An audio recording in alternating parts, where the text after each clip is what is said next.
Visiteurs de prestige dans cette coopérative viticole de Chablis. En costume cravate ou en tailleur, venus de Zambie, Croatie ou des Philippines, tous sont ambassadeurs de France. Ils connaissent le Chablis, mais aimeraient le faire découvrir dans leur pays respectifs.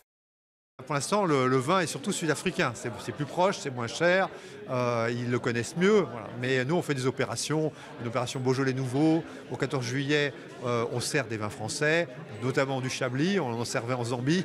Donc au moins à ma table, on sert du Chablis. Mais j'aimerais bien que le vin français soit plus connu en Afrique australe. 2/3 des vins de Chablis partent à l'exportation, essentiellement en Grande-Bretagne et aux USA.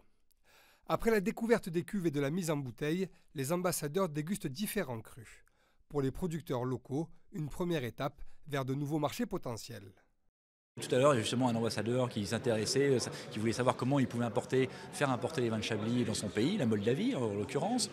Donc vous voyez concrètement, après il y a certainement une mise en relation qui est tout à fait possible entre des opérateurs chablisiens et puis des importateurs, des distributeurs dans ces différents pays. Le vin, la gastronomie, le patrimoine, la région Bourgogne-Franche-Comté a de nombreux atouts à faire valoir. Le premier secteur, c'est le tourisme, parce qu'on voit effectivement des pays où le tourisme se développe énormément et dont les ambassadeurs nous disent que manifestement la France les intéresse et qu'il y a un potentiel parce que ces pays se développent. Les ambassadeurs ont terminé leur journée dans l'Yonne par la visite du port de Gron. Chargés de céréales, des bateaux partiront bientôt peut-être d'ici pour l'Ukraine ou la Côte d'Ivoire.